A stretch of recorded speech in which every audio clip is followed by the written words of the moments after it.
Hi madam. నమస్తే sir. సరే.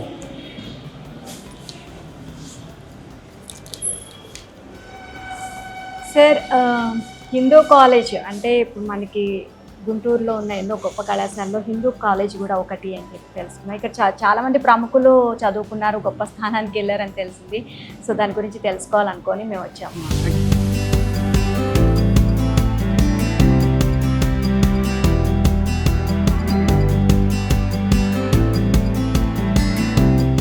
Hindu కాలేజ్ని explore చేయడానికి హిందూ కాలేజ్ ప్రిన్సిపల్ మల్లికార్జున ప్రసాద్ గారు ప్రస్తుతం మనతో పాటు ఉన్నారు. వారిని అడిగి మరిన్ని విషయాలు తెలుసుకుందాం. నమస్తే సార్. నమస్తే మేడం. నమస్తే సార్. ప్రస్తుతం మీరు ప్రిన్సిపల్, ఎన్నో ప్రిన్సిపల్ సార్ మీరు? యాక్చువల్గా 32nd principal madam. 32nd principal. So okay sir, ఎన్ని సంవత్సరాల నుంచి చేస్తారు? నేను యాక్చువల్గా I was taken charge in 22 March. 22 మార్చ్లో ఈ చార్జ్ తీసుకున్నాను. ఓకే. సో హిందూ కాలేజ్ చాలా గొప్ప కాలేజ్, ఎంతోమంది ప్రముఖులు ఇక్కడ చదువుకొని చాలా గొప్ప స్థానానికి వెళ్ళారని తెలిసింది మాకు. సో ఆ కాలేజ్ గురించి ఎక్స్ప్లోర్ చేద్దామని చెప్పి వచ్చాము మేము. సో మీ కాలేజ్ గురించి ఏం చెప్తారు సార్? యాక్చువల్గా 135 years బ్యాక్ మా కాలేజీ ఒక స్మాల్ సాంస్క్రిట్ స్కూల్ యాక్చువల్గా సాంస్క్రిట్ స్కూల్గా స్టార్ట్ చేసాం. ఓకే. స్టార్ట్ చేసిన తర్వాత దీన్ని ఏం చేసామంటే టౌన్ హై స్కూల్ కింద కన్వర్ట్ చేసాం. టౌన్ హై స్కూల్ తర్వాత 1935లో యాక్చువల్గా మాది కాలేజీ కింద మారింది. 1956లో మా కాలేజీకి యూజీసీ రికగ్నైజేషన్ వచ్చింది. 1956లో వచ్చింది. సో 1935 నుంచి మేము కనుక తీసుకుంటే మా కాలేజీలో చాలామంది ప్రముఖులు, అంటే ఒక ఫీల్డ్ అని కాదు, అన్ని ఫీల్డ్స్లో కూడా మా ఉన్నారు. ఫర్ ఎగ్జాంపుల్ మనం సినీ ఫీల్డ్లో తీసుకుంటే Gummadi Venkateswararao garu is from our college. Doctor K Viswanath garu మా కాలేజ్ నుంచి వచ్చారు. అలాగే క్రికెట్ నుంచి మనకి chief selector MSK Prasad is from our college. అలాగే ఇప్పుడు మన కుర్తాళం పీఠాధిపతి ఉన్నారు ప్రసాద్ కులపతి గారు, ఆయన మా కాలేజీలో ప్రిన్సిపాల్గా కూడా చేశారు. అంటే ఇది స్టూడెంట్ ఆఫ్ దిస్ కాలేజ్. అలా మనం సత్యనారాయణ గారు, అంటే జే సత్యనారాయణ గారు అని చెప్పి యాక్చువల్గా మన ఆధార్ కార్డ్స్ కానీ వీటన్నిటికీ కూడా జే సత్యనారాయణ ఐఏఎస్, ఆయన మా కాలేజ్ నుంచి వచ్చారు. అలాగే పొదిలి అప్పారావు గారు అంటే ex vice chancellor Hyderabad Central University, ఆయన మా కాలేజ్ నుంచి వచ్చిన ఆయన్ని. అలా మన అంటే నిజంగా మా కాలేజీ వాళ్ళ లిస్టు చెప్పుకుంటూ పోతుండే, చాలా అట్లా కంటిన్యూస్గా ఎంతైనా చెప్పచ్చు. అంతమంది మా కాలేజ్ నుంచి వెళ్ళారు. అంటే అప్పట్లో యాక్చువల్గా టౌన్లో మాది ఏసీ కాలేజీ 2 ఉండేవి. అందువల్ల ఏంటంటే ఇక్కడే ఎక్కువ మంది, అంటే ఈ 2 కాలేజీలోనే ఎక్కువ మంది చదువుకున్నారు. అందరూ మా కాలేజ్ స్పోర్ట్స్ ఫీల్డ్ నుంచి కానీ, అలాగే సినీ ఫీల్డ్ నుంచి కానీ, రాజకీయాలు. ఇప్పుడు రోసయ్య గారు ఇది స్టూడెంట్ ఆఫ్ అవర్ కాలేజ్, మా కాలేజ్ స్టూడెంట్ రోసయ్య గారు.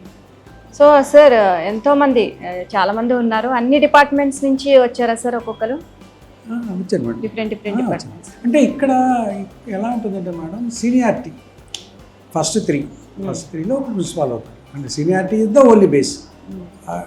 Other than that there is nothing. అంటే ఏముండదు, ఓన్లీ సీనియారిటీనే మాకు బేస్. అంటే ఇక్కడ చదువుకున్న వాళ్ళే ఉన్నారా లేకపోతే ఇంకా బయట వాళ్ళు? నేను I'm not the student of this college. Okay. I'm student of Tenali VSR and NVR college. Actually నేను ఇక్కడ జాబ్లో జాయిన్ అయ్యాను కానీ నేను ఈ స్టూడెంట్ కాదు. ఓకే. మా వైస్ ప్రిన్సిపాల్ కేవీఎస్ దుర్గాప్రసాద్ గారు ఉన్నారు ఇప్పుడు, ఆయన is the student of this college. అట్లా మాకు అంటే ఇక్కడ ప్రిన్సిపాల్ అవడానికి ఇక్కడ స్టూడెంట్ అవ్వాలనే లేదు, సర్వీస్లో సీనియారిటీ అంటే ఫస్ట్ 3లో. ఓకే. సో నార్మల్గా మనం ఇది కాలేజ్ అనేది ఎప్పుడు స్థాపితమైంది సార్? అంటే సాంస్క్రిట్ స్కూల్ అని చెప్పేసి స్టార్ట్ అయిందని అన్నారు కదా, ఏ ఇయర్లో స్టార్ట్ అయింది అసలు? 135 years back madam. 135 years back start అయింది. చిన్న సాంస్క్రిట్ స్కూల్లో స్టార్ట్ చేశారు. దాని తర్వాత టౌన్ హై స్కూల్ కింద మార్చారు. 35లో కాలేజ్ అయింది. 1956లో యూజీసీ రికగ్నైజ్ అయింది. ఈ అంటే బిల్డింగ్ అంతా కన్స్ట్రక్షన్ 135 years బ్యాక్ జరిగింది సార్? ఇప్పుడు అప్పటికి తర్వాత బిల్డింగ్ యాక్చువల్గా మాకు అంటే కోట లక్ష్మీనాయుడు గారని చాలామంది ఇవన్నీ డొనేట్ చేశారు. ఆ రోజుల్లో యాక్చువల్గా చెప్పాలంటే మన కాలేజెస్ ఏమీ లేవు, కాలేజెస్ ఎక్కడా కూడా లేవు. లేకపోయినప్పుడు మీరు గవర్నమెంట్ కాలేజీలు కనుక మీరు తీసుకుంటే, గవర్నమెంట్ కాలేజీలు ఎక్కువగా రూరల్ ఏరియాస్లో ఉండేవి బాగా. ఎక్కడ మన ఈ అర్బన్లో గవర్నమెంట్ కాలేజెస్ లేవు. అందుకని కొంతమంది ఏం చేశారంటే, యాక్చువల్ చాలా ఫిలాంథ్రపిస్టులు వాళ్ళు, మన పిల్లలు చదువుకోవాలి లేకపోతే ఏదైనా ఇక్కడ రూరల్లో మన అర్బన్లో పిల్లలు చదవాలి అంటే ఎలా చదువుకోవాలి అంటే అని చెప్పి ఆ రోజుల్లో ఇవంతా డొనేట్ చేసినవి. ఇవన్నీ కూడా యాక్చువల్గా అన్ని చాలా పెద్ద వాళ్ళు డొనేట్ చేసి మాకు ఇచ్చింది. ఇది గవర్నమెంట్ కాలేజా సార్? ఇది government aided college madam. Aided college. Okay. ఇది government aided college madam. Okay. Sir Hindu college అనే పేరు అనేది స్వాతంత్రం రాకముందే పెట్టారు, స్వాతంత్రం వచ్చిన తర్వాత ఫస్ట్ నుంచి ఇట్ వాజ్ నేమ్డ్ యాజ్ 1935 నుంచి హిందూ కాలేజ్ అని ఉంది. హిందూ పేరు కాలేజ్ అని. అదే పేరు. సో బ్రిటిష్ కాలంలో ఉన్నట్టు అనమాట, బ్రిటిష్ కాలంలోనే ఇది యాక్చువల్గా అంటే ఉన్నట్టు. మాకు అంటే మేము చేయలేదు కానీ మాకు ఫస్ట్ ప్రిన్సిపాల్ బుద్ధిరాజు రామచంద్రరావు గారు అని చెప్తారు.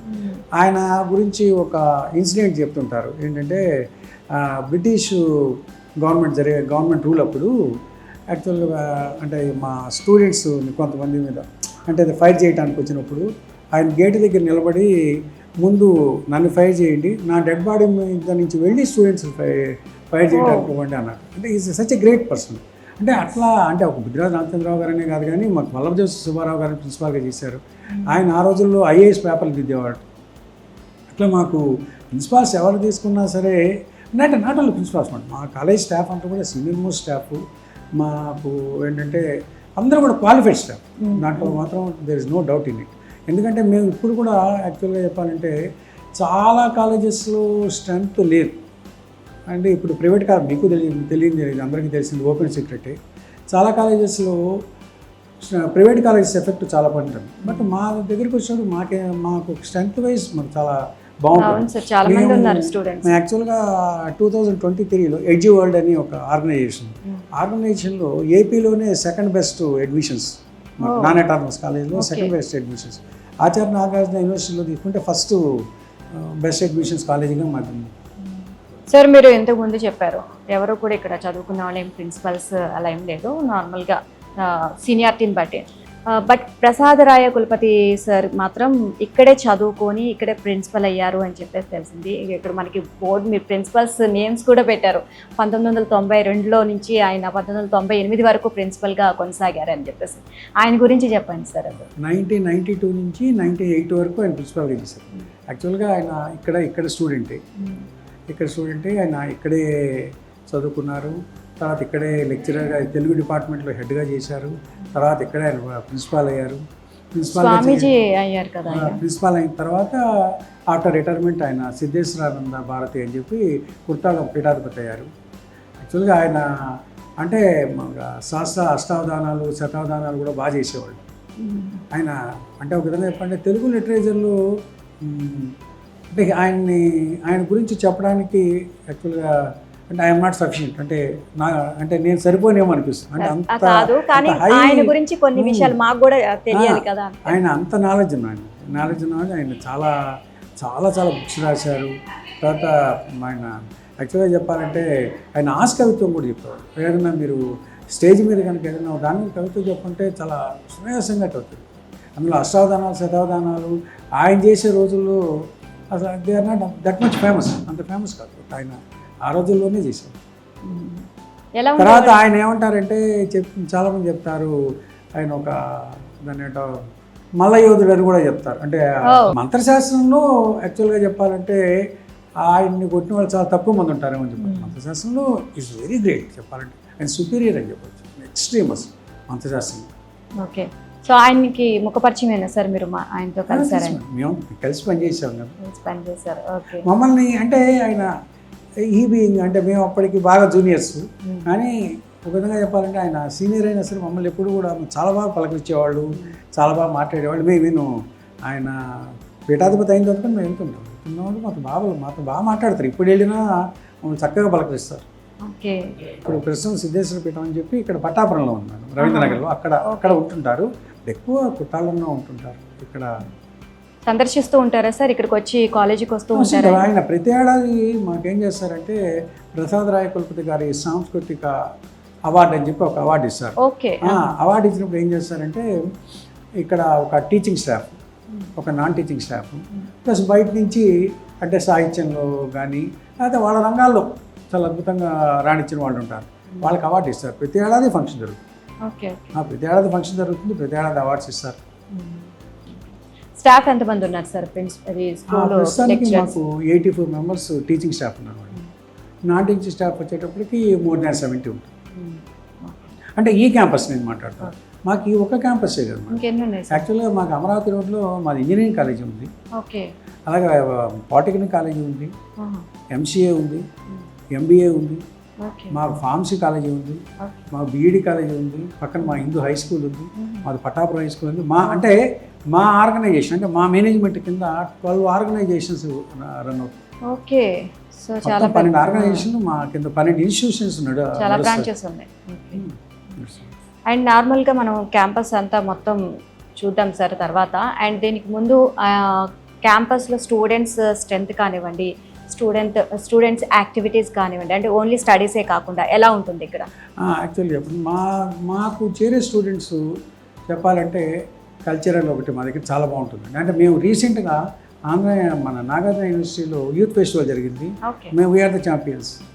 అలా విధంగా చెప్పాలంటే మాకు ఆచార్య నాగార్జున యూనివర్సిటీలో జరిగింది చాలాసార్లు మా కాలేజీ అంటే మేము అంటే యాజ్ ఎ ప్రిన్సిపాల్గా అంటే నేను చెప్పడానికి కాదు, మేమే చాలాసార్లు ఛాంపియన్స్గా వస్తున్నాం. ప్లస్ మా దగ్గర ఉన్న వాళ్ళు చాలామంది సౌత్ జోన్ రిప్రజెంట్ చేశారు, తర్వాత నేషనల్ లెవెల్లో కూడా వెళ్ళారు. రీసెంట్గా మా ఎన్ఎస్ఎస్ స్టూడెంట్ ఒకతను రిత్విక్ అని బిఏ స్టూడెంట్, అతను ఢిల్లీ నేషనల్ పేరేడ్కి సెలెక్ట్ అయ్యాడు. నేషనల్ పేరేడ్లో సెలెక్ట్ అయ్యాడు. మాకు ఎన్సీసీలో 2-3 సెలెక్ట్ అయ్యారు. మాకు ఎన్సీసీలో 3 వింగ్స్ ఉంటాయి. యాక్చువల్గా 2 బాయ్స్ వింగ్స్, 1 గర్ల్స్ వింగ్ ఉంటుంది. అట్లాగే ఎన్ఎస్ఎస్ ఒక వింగ్ ఉంటుంది, మా కల్చరల్కి ఒక వింగ్ ఉంటుంది, అట్లాగే లిటరీ వింగ్ ఉంటుంది. మాకు అన్నిటికీ ఏంటంటే ఒక టీం ఉంటుంది. అంటే కొన్ని హెడెడ్ బై సర్టన్ లెక్చర్, ఏదో ఒక లెక్చరర్ చైర్పర్సన్గా ఉంటారు, కొంత మెంబర్స్ ఉంటాం. మా దగ్గర యాక్టివిటీస్ చాలా బాగా దొరుకుతుంది. అంటే మాకు చేరే పిల్లలు కూడా ఎలా ఉంటారంటే యాక్చువల్గా వాళ్ళు నాట్ ఓన్లీ ఇన్ స్టడీస్ ఒకటే కాకుండా మిగిలిన వాటిలో కూడా చాలా యాక్టివ్గా ఉండే పిల్లలు చేస్తారు. మా దగ్గర క్రికెట్లో చాలామంది సెలెక్ట్ అయిన వాళ్ళు ఉన్నారు, మంచి మంచి రంజీలు ఆడిన వాళ్ళు ఎంతమంది ఉన్నారు. ఎంఎస్కే ప్రసాద్ చీఫ్ సెలెక్టర్గా ఎక్స్ చీఫ్ సెలెక్టర్ ఉన్నారు. MSK Prasad student of our college. అలాగే మా దాంట్లో ఖాన్ అని ఉన్నారు, సరస్వతి రెడ్డి గారు ఉన్నారు. అట్లా మా దగ్గర అట్లా చెప్పుకుంటూ పోతే ఒక క్రికెటే కాదు, మనం ఏ స్పోర్ట్స్లో అయినా సరే మా దగ్గర బాగా ఉంటుంది. మా దగ్గర స్పోర్ట్స్ బాగుంటాయి, కల్చరల్ యాక్టివిటీస్ బాగుంటాయి మా దగ్గర. విధంగా చెప్పండి, మా కాలేజీలో ఎలా ఉంటుందంటే మేము అన్ని ఫెస్టివల్స్ చేస్తాం. సంక్రాంతి సంబరాలు చేస్తాం, అలాగే సెమీ క్రిస్మస్ చేస్తాం, అన్ని ఫెస్టివల్స్ బాగా చేస్తాం అది. అండ్ సార్, ఓల్డ్ కాలేజెస్ అంటే అప్పట్లో టీచింగ్ అనేది బాగుండేది, ఇప్పుడు టీచింగ్ బాగోదు అని కొంతమంది అనుకుంటూ ఉంటారు. సో మీ కాలేజీకి సంబంధించి చాలా 135 సంవత్సరాలు ఉన్న కాలేజ్, సో టీచింగ్ విధానం ఎలా ఉంటుంది సార్ అప్పటికి పోల్చి చూస్తే? అప్పటికిప్పటికంటే అసలు యాక్చువల్గా మనం టీచింగ్లో there is lot of difference. అంటే అప్పుడు టీచింగ్ ఇప్పుడు టీచింగ్ చాలా చాలా డిఫరెన్స్ ఉంటుంది. ఇప్పుడు ఒక విధంగా చెప్పాలంటే ఎక్కువగా ఆన్లైన్ బేస్డ్. అంటే మీకు ఒక 30-40 years బ్యాక్ చూడండి, మీకు తెలిసిన ఆన్లైన్ ఓన్లీ ఏంటంటే క్లాస్కి వెళ్ళి వచ్చేవాళ్ళం, అంటే చాక్ అండ్ బోర్డ్ అదే టీచింగ్ ఉంటుంది. ఇప్పుడు అట్లా కాకుండా మన ఆన్లైన్ టీచింగ్. మేము కోవిడ్ టైంలో కంప్లీట్గా ఆన్లైన్ క్లాసులే చెప్పాం. ప్లస్ మాకు చాలా ఐసీటీ రూమ్స్ ఉన్నాయి మా దగ్గర 5 ఐసీటీ రూమ్స్ ఉంటాయి. అందుకని అక్కడ మేము క్లాసులు తీసుకుంటూనే ఉంటాం, రెగ్యులర్ క్లాస్ తీసుకుంటాం. మేము పిల్లల చేత సెమినార్లు చెప్పిస్తాం, పిల్లల చేత గెస్ట్ లెక్చర్స్ చెప్పిస్తాం, తర్వాత బయట నుంచి రిసోర్స్ పర్సన్స్ పిలిపిస్తాం. మేము నేషనల్ సెమినార్స్ అని కానీ వెబినార్స్ అని కానీ అవన్నీ కూడా మా దాంట్లో బాగా కండక్ట్ చేస్తాం. అంటే టీచింగ్ విధానమే మారిపోయింది. అంటే ఇంకా నేను ఇంకో కమింగ్ 10 yearsలో అసలు మనకి అంటే కెనాట్ ఎక్స్పెక్ట్, అంటే అసలు టీచింగ్ ఎలా ఉంటుందా అనేది బోర్డు కూడా కనిపించదు, పిల్లలు కూడా కనిపించరు. మోస్ట్ ప్రాబ్లీ అక్కడికి వెళ్ళి ఆ స్టేజ్కి మనం వెళ్ళిపోతాము. దానికి ఎవరైతే అలవాటు పడతారో నేను అనుకోండి వాళ్ళే ఫీల్డ్లో ఉండగలుగుతారు, మిగిలిన వాళ్ళు ఎవరు కూడా నేను అనుకోండి ఫీల్డ్లో ఉండలేరేమో కూడా.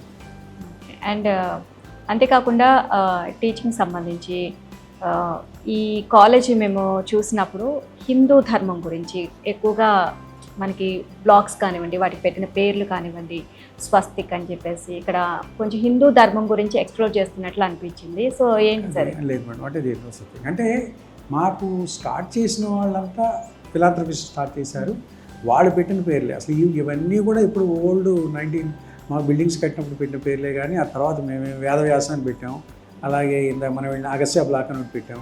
అట్లాంటివన్నీ కూడా ఏంటంటే వాసిష్ఠ బ్లాక్ అని ఉంటుంది. ఇవన్నీ ఏంటంటే వాళ్ళు ఆ రోజుల్లో ఋషుల పేర్లు పెట్టుకున్నారు. అంతేగాని other than that there no specific reason. అంటే హిందూ ధర్మం పెట్టి పెట్టాలో లేకపోతే హిందూ ఋషుల పేర్లు పెట్టాలని అసలు అటువంటి స్పెసిఫిక్ రీజన్ లేదు. మా దాంట్లో అసలు అది ఎక్కడా కూడా అట్లాంటిది మా దాంట్లో అసలు కనిపించదు కూడా. యాక్చువల్గా ఇప్పుడు సిస్టంలో మీరు ఇందాక అడిగారు ఏంటి సిస్టంలో ఏంటి మార్పులు వచ్చినాయని. యాక్చువల్గా అంటే మేము చదువుకున్నప్పుడు సింగిల్ మెయిన్ సిస్టమ్ ఉండేది. అంటే ఆయన ఫిజిక్స్ బీఎస్సీ ఫిజిక్స్ మెయిన్ నేను, అంటే కెమిస్ట్రీ మ్యాథ్స్ ఆన్సరీస్గా చదువుకునేవాళ్ళం. ఆ తర్వాత 3 మేజర్ సిస్టమ్ వచ్చింది, అంటే మ్యాథ్స్, ఫిజిక్స్, కెమిస్ట్రీ అట్లా వచ్చింది. ఇప్పుడు ఏమైందంటే 2023 నుంచి చేంజ్, ఇది single major system. Single major system అంటే ఒక మేజర్ తీసుకుంటారు, అలాగే ఒక మైనర్ తీసుకుంటారు. ఫర్ ఎగ్జాంపుల్ ఫిజిక్స్ మేజర్ తీసుకున్నారు అనుకోండి, ఫిజిక్స్ మేజర్ తీసుకున్న వాళ్ళు మ్యాథ్స్ కానీ కెమిస్ట్రీ కానీ ఒక మైనర్ తీసుకుంటారు. అలాగే పాలిటిక్స్ మేజర్ తీసుకుంటే ఎకనామిక్స్, హిస్టరీలో మైనర్ తీసుకుంటారు. అలా ఏమంటే సిస్టంలో చాలా చేంజెస్ వచ్చినాయి. మీరు అన్నట్టుగా ఇంతకుముందు ఉన్న సిస్టంలో ఎక్కడా కూడా యూజీ స్టూడెంట్స్ ఇంటర్న్షిప్స్ అనేది మనం ఎక్కడ చూసేవాళ్ళం అంటే పెద్ద పెద్ద ఇన్స్టిట్యూట్స్, ఇది ఐఐటీస్ అక్కడ చూసేవాళ్ళం. బట్ ఇవాళ మా ప్రతి యూజీ కాలేజీలో ఇప్పుడు మా స్టూడెంట్స్ ఉన్నారు, వాళ్ళు థర్డ్ ఇయర్లో 6th సెమిస్టర్లో they have to go for long term ఇంటర్న్షిప్కి వెళ్ళాలి. 4th సెమిస్టర్ తర్వాత they have to go for short term ఇంటర్న్షిప్కి వెళ్ళాలి. 2nd సెమిస్టర్ తర్వాత వాళ్ళ కమ్యూనిటీ ప్రాజెక్ట్ చేయాలి. అసలు అప్పుడు అవే ఉండేది కాదు. ఇప్పుడు ఏంటంటే పిల్లలకి ఒక విధంగా అంటే వాట్ ఐఎమ్ ఫీలింగ్ అది ఏంటంటే ఇప్పుడున్న ఎడ్యుకేషన్ ఏంటంటే it's is all round development. ఇప్పుడు ఏంటంటే అంతకుముందు సైన్స్ పిల్లలు, ఇప్పుడు మేము చదువుకున్నప్పుడు సైన్స్ అంటే మేము అవే చదివేవాడు, ఫిజిక్స్, కెమిస్ట్రీ, మ్యాథ్సే ఉండేది. ఇప్పుడు ఏంటి సైన్స్ పిల్లలు ఆర్ట్స్ సబ్జెక్ట్స్ చదువుతున్నారు, ఆర్ట్స్ సైన్స్ చదువుతున్నారు. అందువల్ల ఏంటంటే ఇప్పుడున్న ఎడ్యుకేషన్ సిస్టమ్ అంటే ఎన్జిపి 2020లో అంటే నేను అనుకోవటం ఏంటంటే యాక్చువల్గా ఇది ఇట్స్ వెరీ గుడ్ సిస్టమ్, చాలా మంచి సిస్టమ్. పిల్లవాడికి అంటే ఒక ఆల్రౌండ్ డెవలప్మెంట్ ఉంటుంది. అంటే ఆ సిస్టంలో ఇంకా మార్పులు ఇంకా జరుగుతాయి. ఇప్పుడు ఇంకా చాలా మార్పులు చూస్తాము. ఏ గ్రూప్స్ ఎక్కువగా ఇంట్రెస్ట్ చూపిస్తారు సార్ ఇక్కడ స్టూడెంట్స్? ఇది it's universal fact, computer branches మీద ఎక్కువ. అన్ని చోట్ల ఎట్లా ఉంటుందో మా దగ్గర అలాగే ఉంటుంది. ఎక్కడైనా కంప్యూటర్ బ్రాంచెస్ మీదకే పిల్లలు ఎక్కువ చేరుతారు. ఎందుకంటే ప్రస్తుతం అంటే ఊపు ఉన్నదంతా కంప్యూటర్స్కే ఉంది కాబట్టి ఏంటంటే కంప్యూటర్ బ్రాంచ్కి ఎక్కువ పిల్లలు చేరుతారు.